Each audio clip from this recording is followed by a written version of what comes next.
Why do we learn? What do we learn? And how do we apply what we learn in the real world? These were some of the questions I wanted to answer when I started this podcast. This is an audio and video show where I interview a diverse set of learners from the 21st century. On each episode of this show, I interview a guest who has a story to share about how they acquired a set of skills and knowledge in a creative and innovative manner. In the process, I hope to uncover a new understanding of learning as conceptualized, imagined, and narrated by the guest on our show. Today's guest, Anamika Suresh, is someone who I was fortunate to meet at a program called the Jagriti Yatra. We connected and worked on a project together there, and I've always been inspired by her journey and her passion for her work in education and the social sector. A little bit about Anamika before we jump into her journey. Anamika is an aspiring social entrepreneur, program and experience designer, educator, traveler, feminist, trekker, and experimenter. She has an integrated MBA from the Dayalbagh Educational Institute in Agra. She also has a postgraduate diploma from the same institute that she completed between 2012 to 2018. And she has, with a strong leadership, curriculum development, and capacity building background, she has led impactful initiatives for students, teachers, and social workers across multiple states in grassroots educational organizations. Her journey in the social sector started when she left her corporate job to pursue the TFI fellowship in 2019, after which there was no looking back. She's currently exploring building sustainable and resilient communities and designing learning experiences in rural communities. So, Anamika, again, thank you for making time for this. I really do appreciate your time. And for the first question, Anamika, as a former teacher, I'm always curious about how, and you have also spent so much time in the classroom, and you've actually seen it not only from the classroom but also as an administrator. But I wanted to understand your experience as a student at school, because I feel like teachers, they don't just learn when they learn like in a teacher training program. We often reflect on our own experience at schools when we design our practice. So when you were like a young girl in a classroom, what was your experience at school, and what were some of the other things you were curious about when you were younger? So first of all, thank you so much for the wonderful introduction, Abhishek. It's a pleasure to be here. So this is a question which I've reflected a lot when I started my teaching journey, and I do also reflect every time when someone talks about their experience, right? I think I never really appreciated uh, school or learning or the role of a teacher when I was in school. It was just okay, hustle one step, then take a next step, and then go, because that's the kind of environment that was there in the school, right? Everyone had to hustle. It was either become doctors, engineers, or lawyers or professionals, but there was no other scope for experimentation. So yeah, I think I was like any other kid, right? Cribbing about teachers, cribbing about schoolwork, and not giving the freedom to explore what I want to do. But I think it was only when I started teaching did I realize, oh my God, I have missed out on so many opportunities, missed out on so many things, and how a teacher can play a very, very significant role in shaping all our ideas and our, thought process, and how they can actually, influence a lot of our mental health as well. So when I was undergoing the teacher training, I realized, what, even if you're even if a person does not want to become a teacher or an educator, but I believe the kind of training process that a teacher undergoes, that everyone must undergo, because they learn to appreciate learning. I think I started enjoying learning, and the process of learning only when I started to teach. And I realized, wow, this is such a beautiful profession and such a beautiful way to look at lives, to mentor, and to, I think it makes you a better person. So it's a very underappreciated, underrated profession. And yeah, it's just a beautiful journey. And I think what I missed was the love for learning in school. But I think I've caught it up right now. That's Yeah. that's wonderful, Anamika. Like, do you remember? a class or a teacher that, particularly stayed with you? For me, it was, I remember in grade 5, I had a teacher that for some reason she was like really kind to me, like she would help me and like support me. And I don't know why that memory always stayed with me. And then recently I actually spent 2 years teaching grade 5, so for me it was like a full circle. But do you have like a memory of a teacher that, maybe did something or Mhm. taught you something in a particular way that maybe was. Yeah. Um, I've had a lot of wonderful teachers. I've been, I think, blessed with really wonderful teachers. Um, Two teachers I remember very, very, particularly. One is Usha ma'am. She taught me, she was my class teacher when I was in fifth grade, right? I think she was one person who understood me, who kind of pushed me to explore and experiment with a lot of things beyond, studies. So whether it would be sports or whether it would be co-curricular activities, I think I would always like a jack of all trades, right? Fitting everywhere. I was like that. And she was someone who understood me and kind of pushed me, for a lot of things. I thought that I did not have the capacity or the capability. So she saw that in me. It is only in hindsight when I reflect now that I'm able to appreciate and think of her. But she was very kind. She was a very kind teacher. And I still remember that about her and very fondly remember her even now. This was in grade 5, right? And another teacher that I really, really, fondly remember was my English teacher in ninth and 10th grade. Her name was Padma. Uh, and we had the best time, during her classes because I think she was one teacher who really treated us like adults. Your hormonal teenagers, you're going through a lot of transition in the night when you're 14 and 15 years old, you're trying to make sense of the world.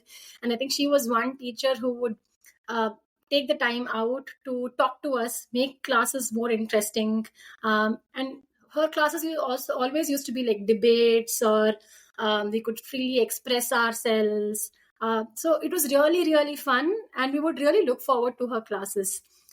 So I think that really kind of stayed in me, right? Because of the kind of relationship that she had with us and the bond she had with us, we would immediately trust her. Go to her. She was like a go-to person when we were being our hormonal selves. So I think that was a really, really good time, and she kind of made the effort to understand us and bridge that gap to make that experience really nice for us. So yeah, these two teachers. Yeah, nice. I hope they, if they listen to this, they're able to maybe relate to that time. And I'm like after you went through school, like in grade 11 and 12, most students that grow up in India have this choice to choose between like science, commerce, and arts. So I was just thinking like what was your journey in terms of like that sort of experience? Like did you choose any of these streams and you eventually decided to study at the Dayal Educational Institute? And why did you choose like a BBA, MBA, or that kind of program? So I'm just curious about that as well. So I think after 10th grade, right, it was a no-brainer for me. Our school was the only, our school had only the science stream. So I think for me, it was never really an option. I just wanted to continue in that school, and science was the next step. There was no other thought process as well, right? So I think I just went with the flow and took up science and biology because I was also kind of interested to do MBBS to become a doctor. So but I was always the kind of person, what, do I really want to do the same thing that everyone else does?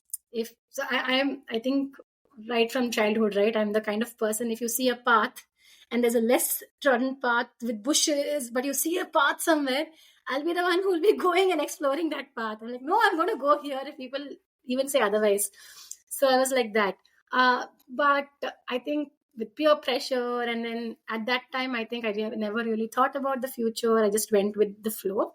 But I think I was the one of the only ones who kind of did not end up doing engineering or medicine in my group, though I did want to become a doctor, right? I did give entrance exam, and I did get through medicine. I got a seat, but then I don't know, maybe it was some choice that made me think that, this is not the right space for me.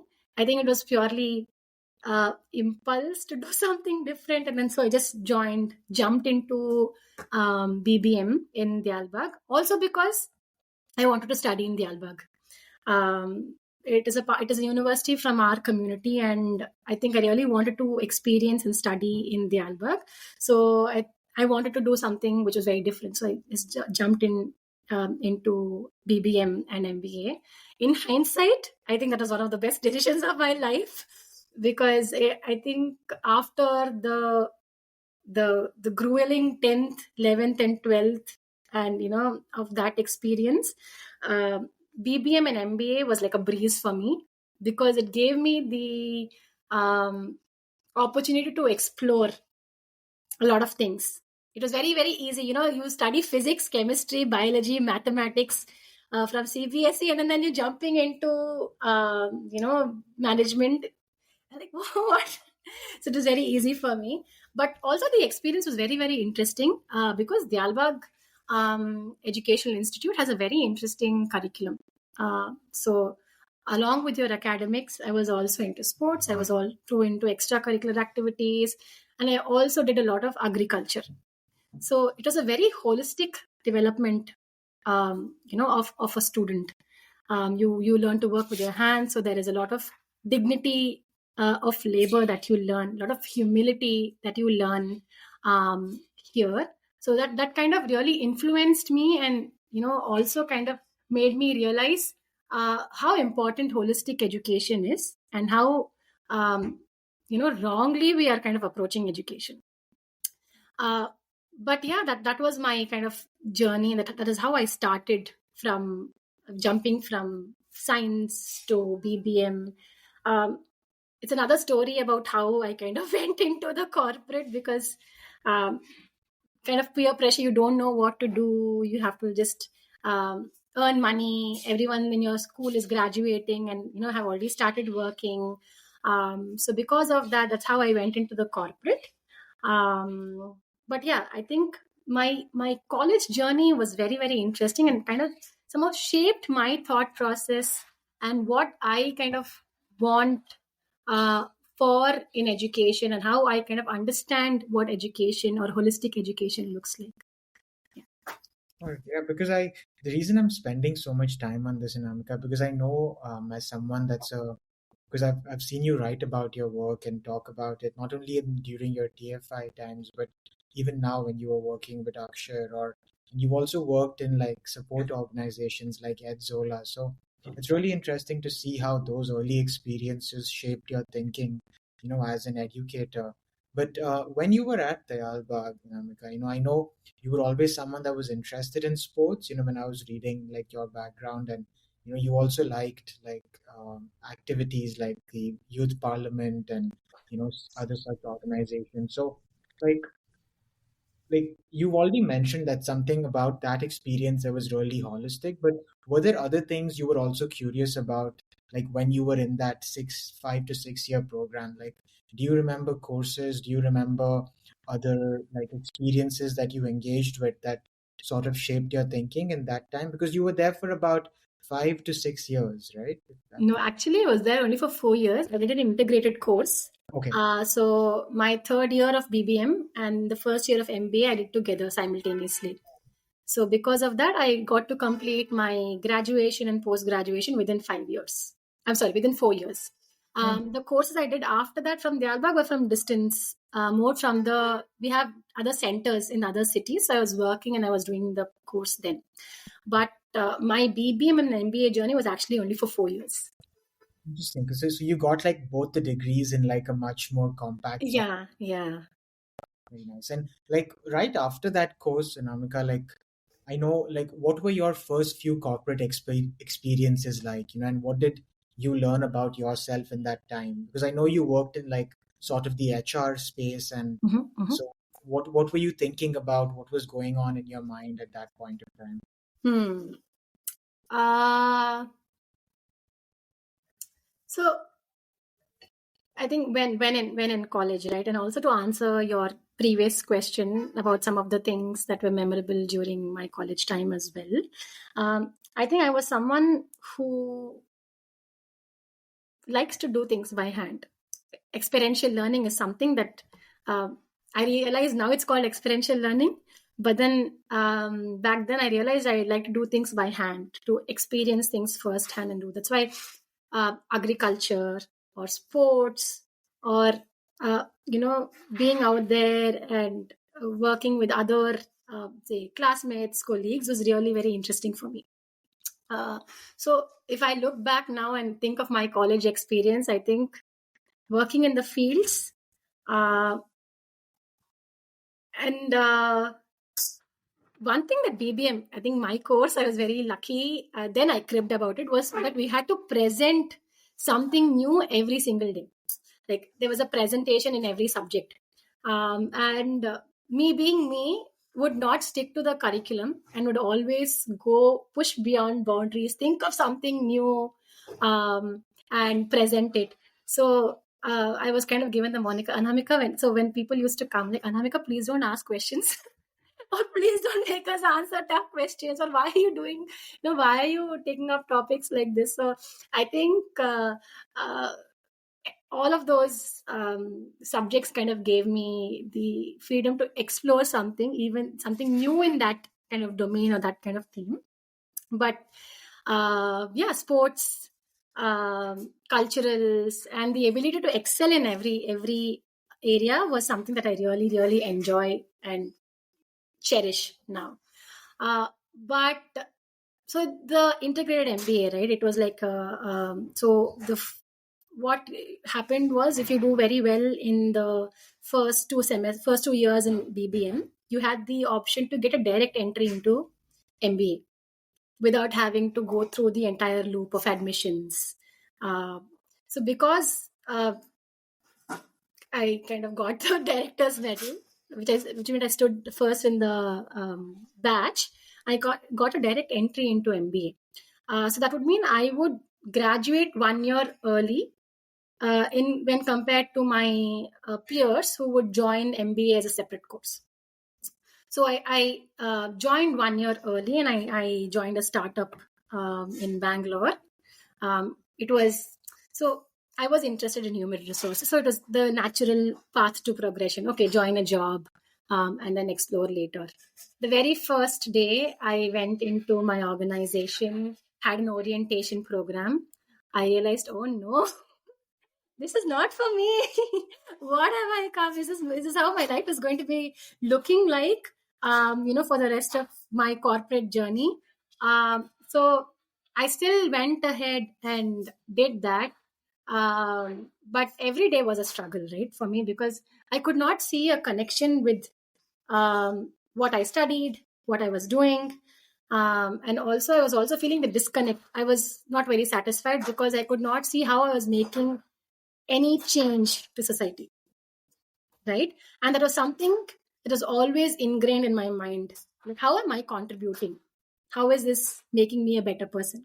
So after 2 years of corporate, I like, enough is enough. I don't think I'm going to be satisfied. I'm going to be very, very restless. So I kind of looking for opportunities, and then I came across the Teach for India Fellowship. I was working with the AC Nielsen then in Gurgaon. So I started applying for the Teach for India Fellowship. I applied twice actually. The first time I could not get through. I was like, okay, let's try again. So the next year I applied again, and I got through. And yeah, there was no looking back after that for me. I decided, okay, the first day I actually went for we have something called a 5-week institute, a training program for the Teach for India fellows. The first day I stepped in there, I'm like, oh my God, I feel so validated. People have, share the similar ideas or thought as me. Like, okay, I'm not going back to that. I want to continue here. So yeah, that's how my journey kind of started. That's beautiful, Anand. And I feel like it's very hard to understand and develop that clarity about what you don't want to do. Because I feel like when we are younger, you have to cancel out the medicine part. You have to know that maybe this sort of rigid corporate structure was not for you. But you know, I think fellowships are really an underrated sort of way to learn about the world. It's like a low stakes but high stakes because you're really applying your knowledge in a real world context. So, and I've heard so many stories about Teach for India as a program. I think it's such a beautiful way to take our educated youth and help them, really see what it's like to work in a classroom in our country. And, a lot of the people that work in the fellowship actually stay in the social sector and they work in education. And your story is, something that, is similar to that sort of beautiful journey. So, what did you learn from the TFI journey, Anamika? What did you learn about classrooms in our country, about education in our country, and what were some things you feel, you know, maybe some thoughts on the education sector in general, if you have any. But I'm trying to understand what did you see in that 2 year Hmm. period as a fellow in those classrooms? I think Teach for India for me was really an eye opener. I was in my privileged bubble until I walked into the classroom. I walked into the fellowship. I had certain ideas about the world. I viewed world from a very rosy lens and very privileged lens. I realize I'm very, very lucky and very privileged to be able to get a lot of opportunities, exposure. So I went in with certain idea, right, of how why are things not working, right? There was always this frustration, it's so easy, why are things not working, I have so much clarity, why doesn't the other person have so much of clarity? That's so with a feeling of frustration and with a feeling of, what, I can go in and change the world. And I think I fell flat on my back. It was an eye opener. A lot of biases, a lot of prejudices, a lot of stereotypes were shattered for me because I realized I was viewing things from a very privileged point of view, right? So when I went into the classroom, when I went into the community and the classroom, I realized that we look at people very, very differently, and it is an inherent bias or conditioning that has come with the society. Right? We look at government schools a certain way. We look at the communities a certain way. We look at the system a certain way. But we also fail to realize how mammoth the system is, what is the scale and the size at which the system is working at, right? So that is something that I got to witness firsthand. I worked in a low income private school, so though it was not completely a government school, but it was government aided. And I was also in a setup where we had three different schools in the same building. It was one building, one small building, and like the ground floor was government school, and the back portion was a government Tamil medium government school, primary school. The second portion of the ground floor was our school, which is a nursery and primary school, but a private management run school. And the first and second floor was like a government Tamil medium and English medium government high school. And with the three different with three different headmasters and headmistresses, the processes look very different. If I had to do something in my classroom, there were not as many loops which I had to jump through to get things done. But if I have to do something in a government classroom, then I would have to go through a lot of loops to get the permission to do it. Mm. So there's a lot of bureaucracy in the education system, right? But I also realized that the education system is I don't know if it's the right word. It's from a very colonial perspective, right? So you're just manufacturing a group of people coming together. You're conditioning them. Basically, we're actually conditioning them, right? That's how we look at it. You're conditioning them.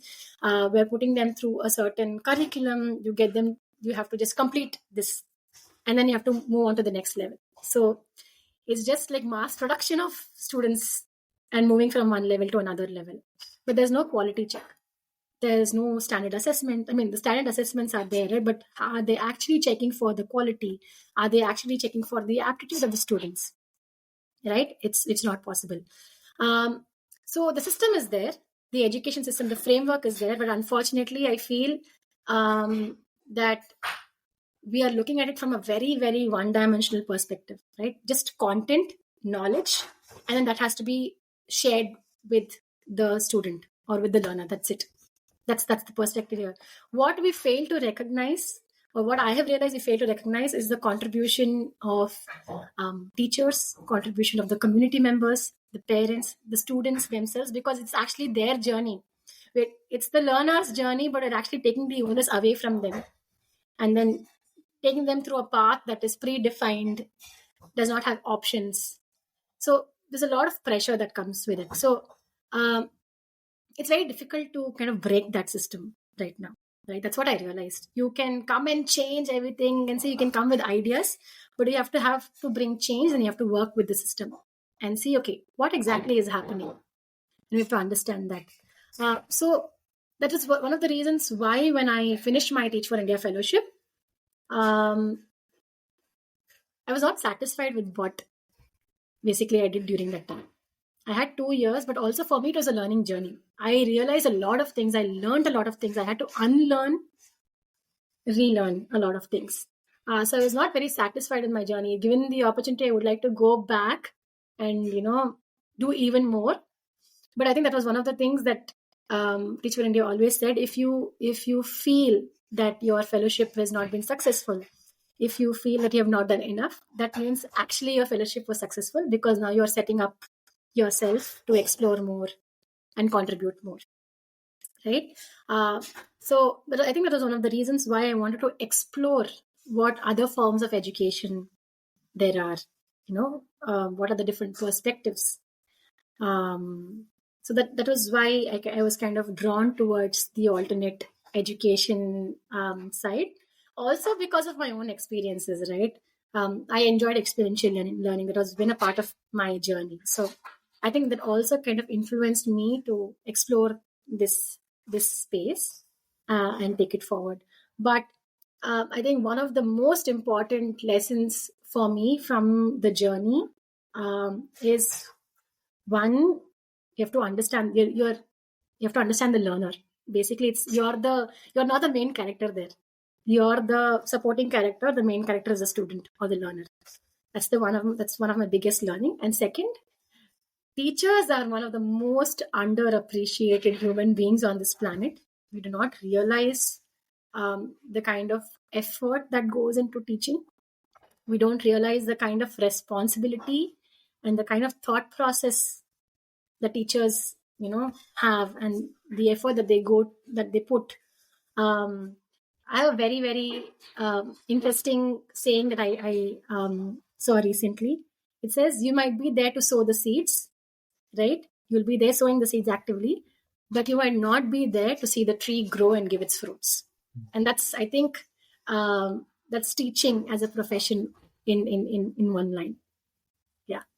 That's so beautiful. I mean, that's like such a nice thought, because you don't see your efforts give you those results immediately. But 15, 20 years down the line, you actually see it. And I completely understand and relate to what you were saying about the complexity of classroom environments, especially at the private sort of dimension. In cities or in smaller towns as well. You're often working with classrooms with 40 or 50 students sometimes.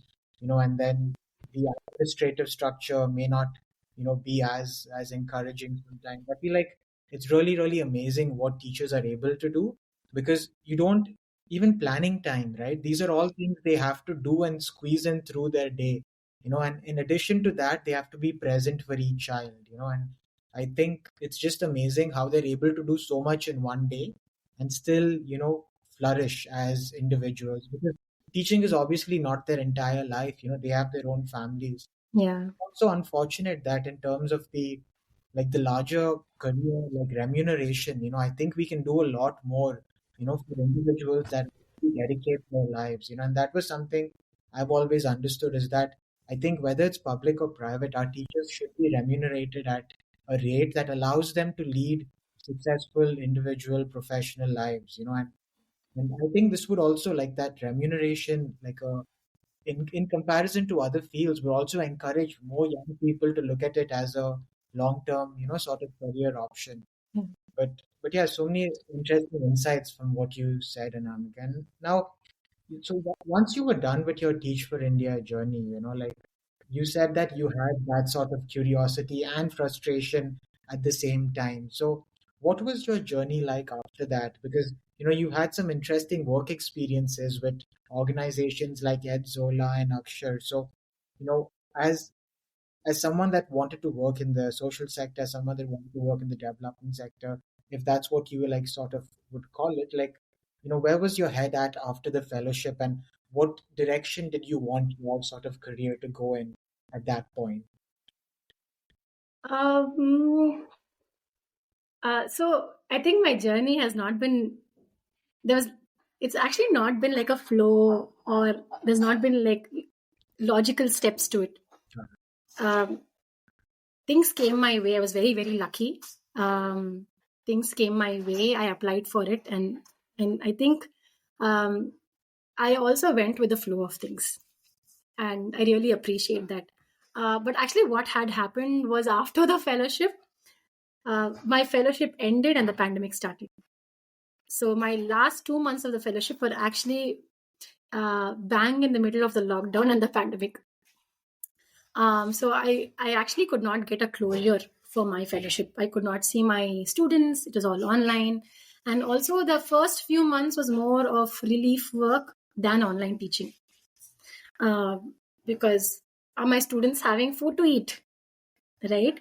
That was something that was going on there. How do we get them to they were like 7-8 years old, right? How can you start teaching them on a video screen right away, right? What do we do? So it was lot of hodgepodge, lot of us trying to come to terms with what was happening, and also uh, trying to make sense of what to do next after the fellowship also, right? Because at the end of the fellowship, like, okay, what next? It was also running through my mind, and also trying to bring the fellowship to a close, and also kind of have a transition so that my kids don't lose out when the next fellow joins.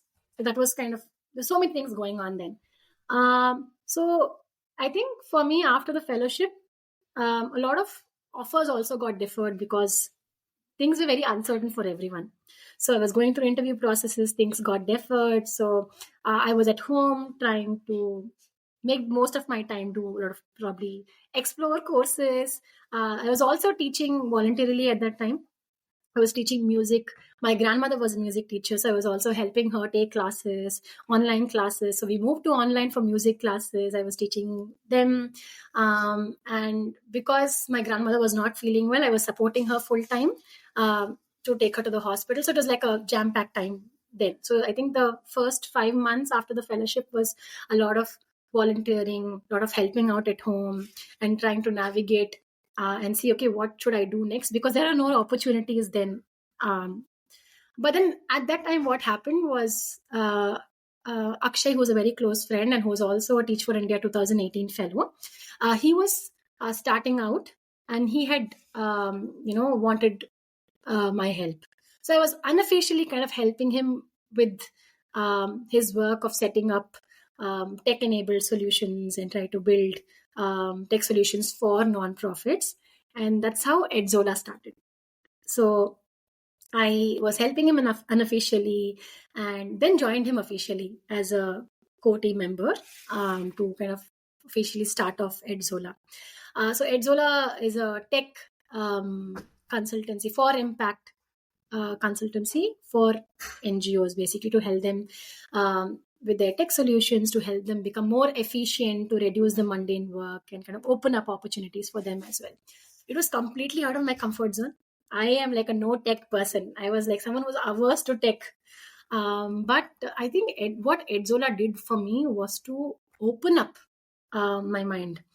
And I think that was my first introduction to what entrepreneurship looked like, because I did a lot of things like an entrepreneur without the risk of being an actual entrepreneur, like the financial part of it. But I got the freedom to explore and take the risk and build structures like an entrepreneur. So I think I got the opportunity to build processes, design processes. I got an insight into how websites are built, I got an insight into how technology solutions are built. So got to speak to the client, design processes, build a team that would turn the ideas into tech products. So it was very very very interesting and kind of opened my perspectives of looking at things, and I'm very very thankful for that. Um, but I realized, I was missing the education sector because I think I felt at home there. I think I really enjoyed myself those 2 years. I mean, there were a lot of insecurities, there were a lot of ifs and buts, and a lot of questions and a lot of unlearning and relearning. But I think that was one of my best times. So I realized that, and I wanted to get back, and that's when I came across Akshar. I was also wanting to move to the Northeast because I fell in love with the Northeast. I love to travel. And when I went to the Northeast as a tourist, I kind of fell in love with Meghalaya and the Northeast in general. So I was looking to explore opportunities, and I came across Akshar. And started talking to Parmita and Mazen, and and they said, "Okay, why don't you come over?" But what happened was pandemic happened. The second wave happened, again, and yeah, things got uncertain again. But then I realized, what, why don't I do masters? This is a good time to explore. So I applied for Harvard. I got through Harvard. I got through the learning design and innovation program at Harvard, and I got selected. I was looking up at the cost of, how do I fund my masters and what next after that. And I realized it's very, very expensive. Um, Two, I realized if I go there, then my entire trajectory will change. I wanted to work in the field. I wanted to work in the grassroots. But if I go do the masters, financially, I had to also sustain myself, right? So if I had to make things financially also possible, then my trajectory would look very, very, very different. So for the next 10 years or so, my life would change and then priorities would change. I didn't want to do that. So with a very heavy heart, I was like, okay, I clicked on the sorry, I won't be able to accept this offer button. And then I said, okay. I wrote to Akshar again and I said, are you open now that the schools have opened? So they said, why don't you come over? So I joined Akshar. They were working in one government school. Then they had just started their government school operations. Akshar had been working with their own school for 10 years. But when I joined, they had just started one government school, to implement their alternate education model in the government school and see how it would kind of work in that setting. So we built the organization there. When I transitioned out, Akshar was working in close to 75 government schools in 3 different states, 9 different districts, primarily in rural Assam. And I think I had one of the fantastic journeys at Akshar. And yeah, I think it's kind of opened up what next for me. And opened up a lot of, again, I had to do a lot of relearning and unlearning there. TFI was a completely different journey. This was a very completely different journey, but it sort of opened up a lot of opportunities, for me, a lot of new ideas, and that's what I'm exploring right now. That's amazing, Anamika, because I feel like your journey, I think, is like so fluid in terms of how you transitioned between from the integrated MBA to the TFI journey to Edzola and then to Akshar. It's just so interesting to see how, because in every role you almost had to acquire new skills. Yeah.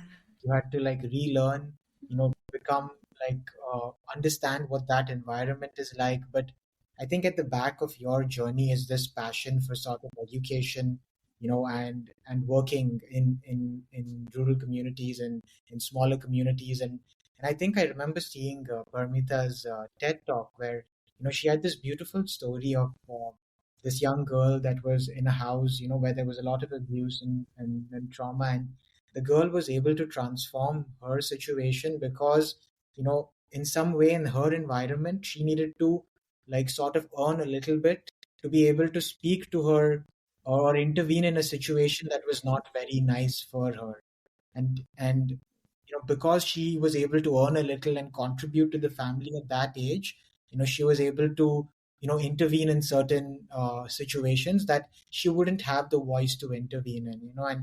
And I think it's when I heard that talk, I was just thinking that like each school environment and the kids that come and the teachers that come is like so different, because as a teacher, it's so hard to think of it top down. You can't, like, even as a policy maker, like, when we see like major policies just being implemented, I think it's really the knowledge of the administrator, the teacher, the students, and the parents and community that is way, way more important than what is just coming top down. Because I think they are the experts of that environment. And like like when you were at Akshar, like, without like naming like names or like sharing details, like, were there stories that really opened your eyes to like transformational impact? If you could like share some stories of what you saw and how the intervention that Akshar designed, sort of made that transformation possible.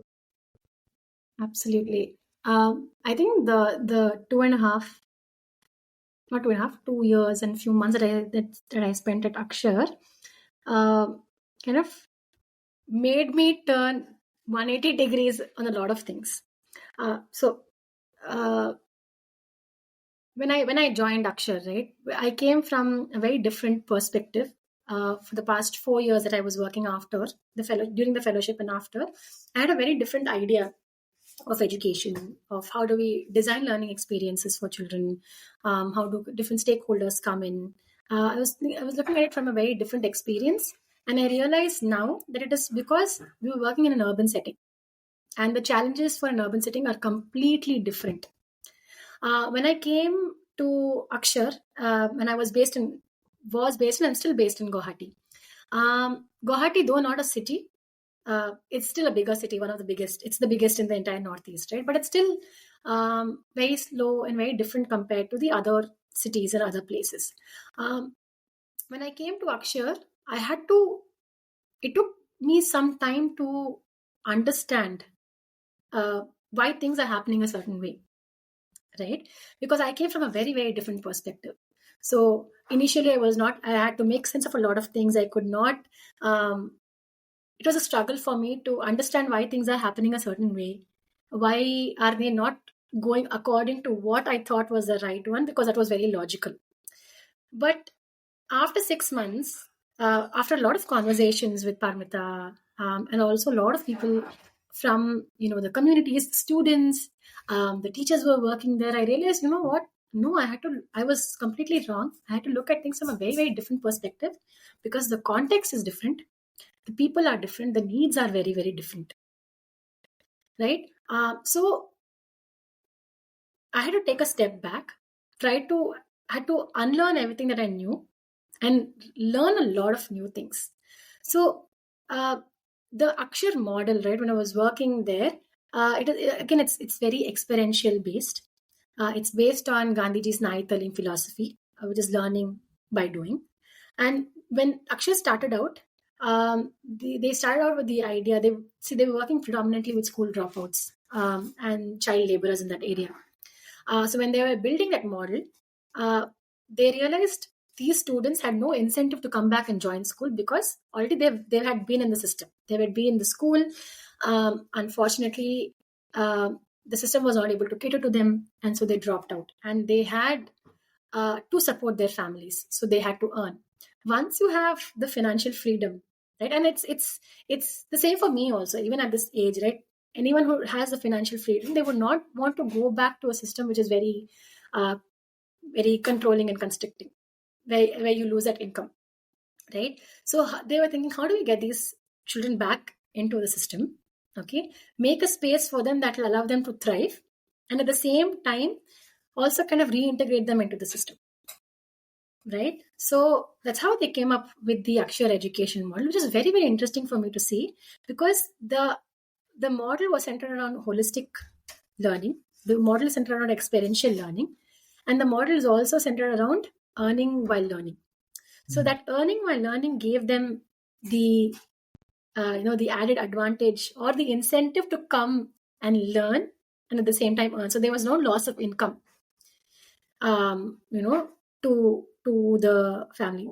So and it is also designed in such a way the students learn at their own pace. But the first thing, I don't, it's a very controversial thing, right? Maybe not many people will agree with it. But for them, I realize the need for them is not to go to Harvard or not to, you know, become an engineer or a doctor. There are students who want to do that, right? And we have to make the space or give them the opportunity. But for them, it's completely different. Their need is different, right?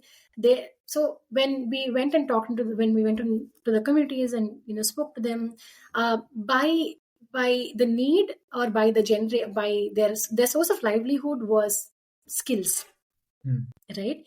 And some of these students, they were not inclined to learning at all, and they were very good at doing things.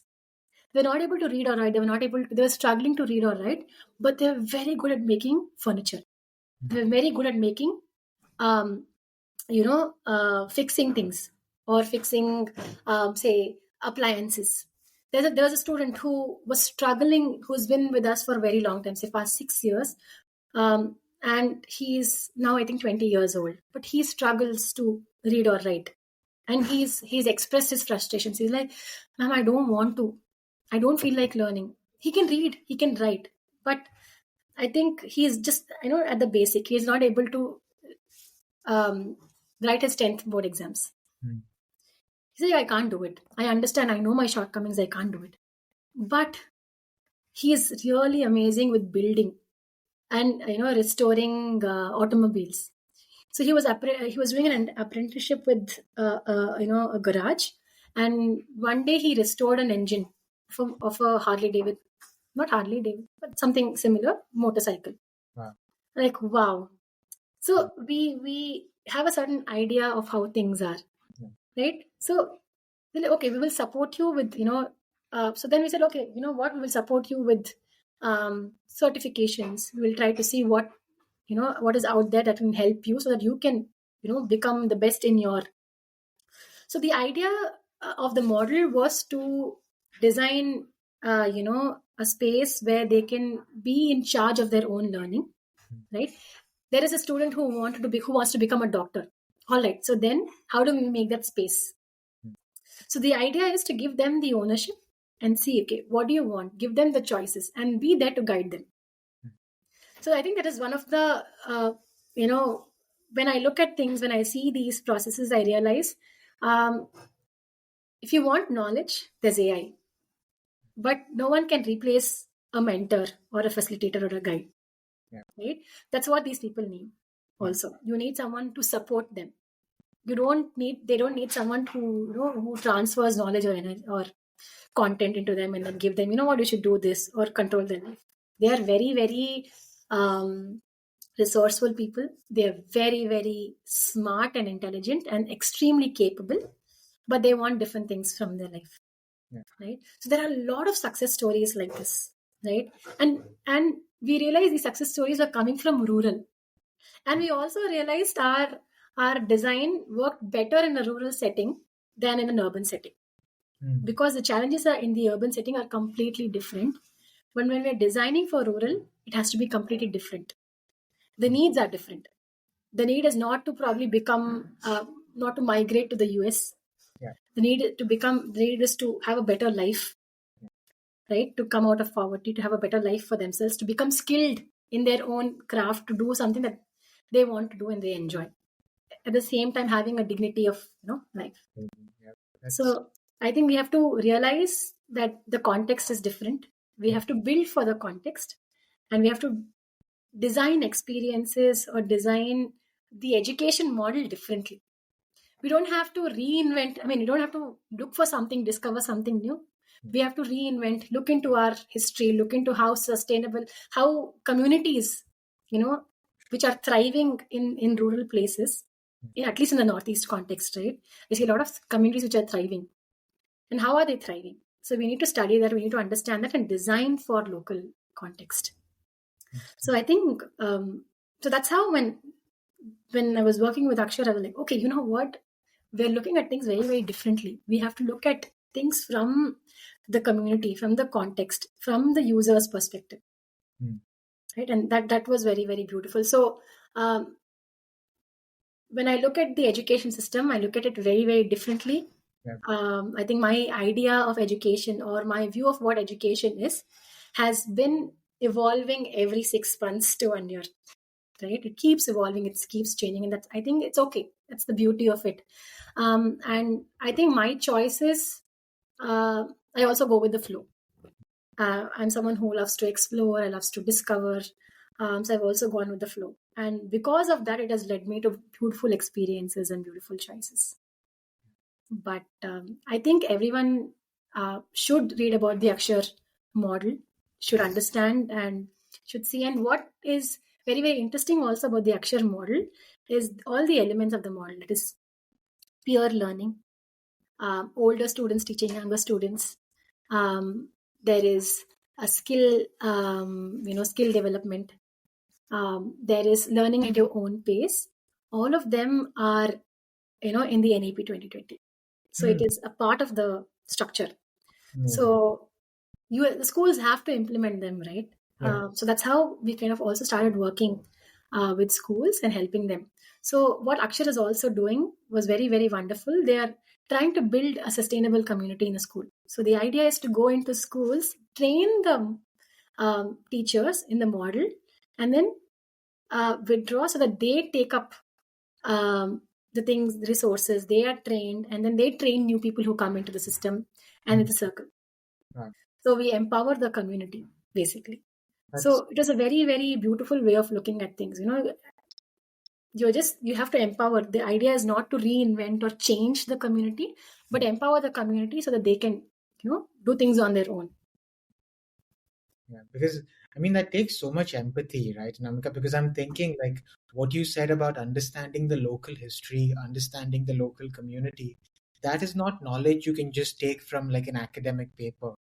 You have to be embedded in that system to understand what is valuable in that context. And I think it takes a lot of humility and empathy to realize that this is what their priority is. And when you come in as an institution or as a teacher, you have to align to their priority rather than take something that you think is right in your. So and I think like your background is just so diverse and interesting because when you were at TFI, you worked in a city school in Chennai. Yeah. You went to university and schools in Agra. You worked in a foundation in Guwahati. So you worked in so many different cities and you've seen it across the urban rural sort of, divide. And, I think that fluidity and, even with Ed Zola, I think you got to work with so many different not for profit Yeah. sort of organizations. So I think you have like a unique vantage point of seeing things from different sort of perspectives. And what I will do for the viewers and listeners is I will be linking the newsletter that Anamika and her team used to work on and the Akshar Foundation's website. It's very hard to condense their work because from one school, they're now in over 70 schools. And they have a wonderful website where they've actually listed out how they're doing their work, how they're actually doing that impact. And I will be also including, if that's okay, Anamika, can I include your LinkedIn profile in case there are other educators and individuals working in the social sector that want to reach out to Anamika because in the next like few questions I just wanted to ask her a little bit about her vision. But before we jump into that tangent, Anamika, I know you're someone that loves travel, so this is more of like a personal question. Like, what were some trips that you really enjoyed taking? And one thing I've always realized is that we're so lucky to live in a country like India where we have almost every landscape to explore. So can you tell me about some memorable trips and some things that you discovered about yourself on these trips? Yeah, yeah. I love to talk about my travels. So, um, I think traveling really opened up uh, my worldview. I was someone who was like very shy, um, and not very outspoken. And I would keep to myself and be very calm and quiet, and I would only speak only when spoken to. I was like that. But my very first job, 1 year into the corporate, as it is in the startup world, we lost funding and all of us were laid off. So I had time on my hand. I'm like, okay, what am I going to do? So I was like, okay, you know what? I have 3 days. Let's go travel. So And I was very fortunate enough to meet. I was very scared because I've traveled alone. While going from home to college, I've done that. But traveling to a place that I don't know anyone or didn't know anyone was very, very challenging for me. Was very new to me. But I was very fortunate enough to kind of meet solo travelers. I was the youngest then. I was, I think, 20, 21 when I did that. Um, and that gave me the boost. Meeting them, talking to them, and I still keep in touch with them, right? And incredible people who work with very diverse things, who are experienced travelers themselves, who gave me a lot of insight. So that's when my journey started. And after that, I think I have traveled quite a bit. I'm also into trekking. I love trekking. I think one of my most memorable trips have been treks. I've done three so far in the past 3 years. I've done Har Ki Dhun, which is in Uttarakhand, and it's one of the oldest treks. Har Ki Dhun is beautiful. I did Kashmir Great Lakes, and amazing, beautiful. And I also did Kopra Ridge, which is in Nepal. It's a part of the Annapurna base camp trek. I did that, and I think I can never have enough words to explain what that has done to that has done to me. I feel sort of a connection, and that's why I also wanted to move to the mountains and be closer to nature. I've done a lot of trips in northeast. Meghalaya is beautiful. I went caving once. Held on to pieces of rocks with a headlight, not knowing if I fell into, and I could not see anything, right? And if I fell, I would fall into, and there was water, right? But I did not know how to swim. I was wearing a jacket, but still, there's nothing there. And I'm like, I don't want to slip. And then in front of me, there's a local boy who's our guide walking on those, like a pro wearing Crocs. And I'm here in my trek gear, trying to hold on to my dear life. But I think it was a very, very beautiful trek. It's one of the fifth largest underground cave in India. Not many people know about it. It's in Meghalaya, and beautiful. That place is underwater during monsoon. So in winters, I went there. And Ladakh, I went with my family, and it was beautiful. So I think these when I went to these places, right, it kind of opened up um, and made me realize how very tiny and very insignificant I am in this entire world. Um, so it made me appreciate nature a lot. It made me, and a lot of these times, right? And I also recently went backpacking in Southeast Asia. I went to Thailand and Malaysia. And I realized how beautiful people are. There have been many situations that I've faced where I don't have a vehicle to get to. And I started walking, and then people helped me out. I had to hitchhike. People helped me out. People dropped me. Are you okay? Are you safe? Do you need some help? I've had strangers help me out during my trips. I've met some really amazing, wonderful people during these trips who are travelers who are doing amazing works in their domains. And I realized, how beautiful people are and how beautiful these experiences are. Only if we are open to these experiences and meet people without biases and be more kind and be humble, then it's a very, very beautiful place. So going on these travels, and though northeast is my favorite is northeast, right? Northeast of India. But going on these travels, having those challenges, having those uncertainties, I'm also kind of go with the flow kind of person. So I don't really plan my trips. I only plan certain points and then I go with the flow. But it has made me very, very confident, very outspoken, and it has also helped me in my line of work, right? I'm more open to going and speaking and striking up a random conversation with someone. And then these conversations lead to some amazing stories and some amazing connections with whom I've collaborated for work. So I think everyone should travel. Everyone should solo travel. You learn a lot about yourself. Get to know a lot of your boundaries. What are your limits? But yeah, it's a part of me, and I think it's shaped who I am as a person as well. That's amazing, Anamika. Like I completely relate. I've not been able to travel as much, but it just opens you up to how beautiful and diverse the world is. And I think India is such a wonderful, beautiful country. Like I think the beauty of the country is that we can come from different backgrounds and cultures. Most of us speak like like two or three languages. Hindi, Yeah. English, and maybe another language, or even Hindi and English, which is not common. Like English is not maybe one language is like common for most countries. But like we just have to constantly move between environments, speak and Yeah, absolutely. communicate. Yeah, And I think that's absolutely. the beauty of being Indian. For the last question, Anamika, I know you have such a long journey ahead of you, and this is just the start. So I'm lucky we got to catch you, on your way there. But I know you are interested in social entrepreneurship and sustainable communities, and this is something you are working on and curious about, but also have been thinking about for a really long time. So, if you could just throw some light on where your mind is at with those two ideas and what you're looking at ahead, for the next couple of years. Um, so I'm also kind of at a cusp right now because I've transitioned out of Akshar, and I'm also exploring what to do next, right?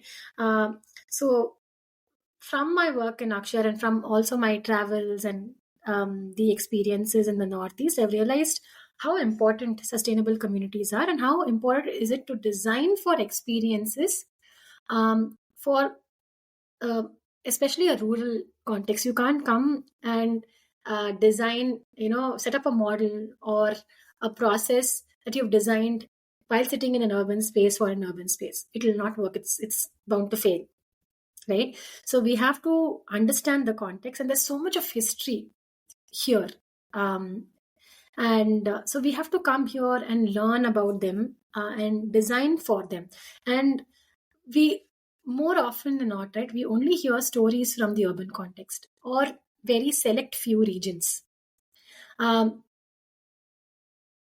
Stories from the rural context, they do come out, but they're very specific, right? So they're mostly unheard of.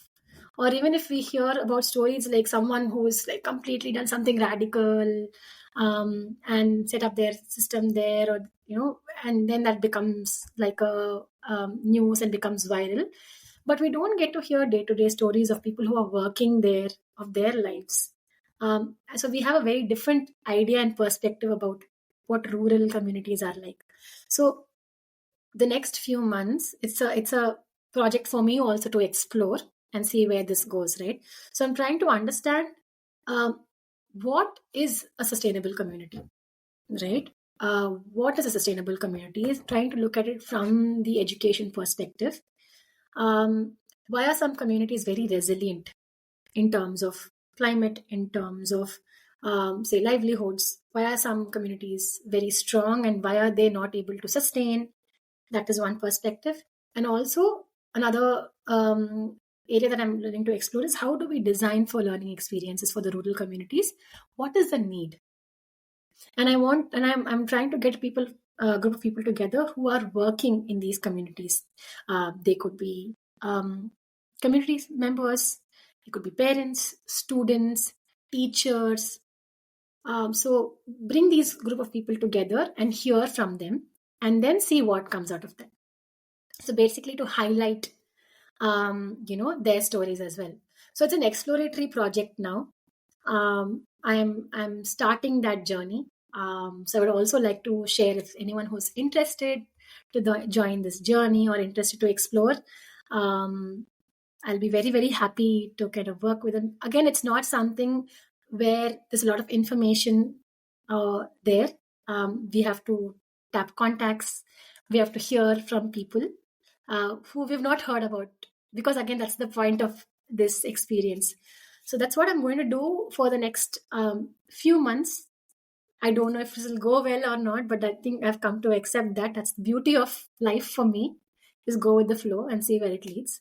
So yeah, that's my project for the next few months, exploring what sustainable communities are, exploring education, how what role does education play in sustainable community, how do we design for rural learning experience, what is the need, what is the future, and hearing stories from them. Wonderful. So, on that positive note, we come to the end of this episode of Learning Stories.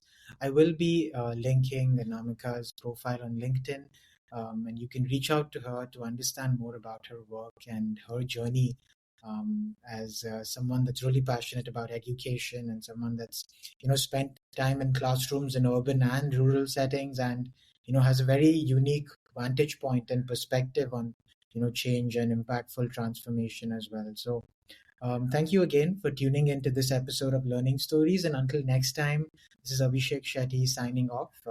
Do keep learning. Thank you.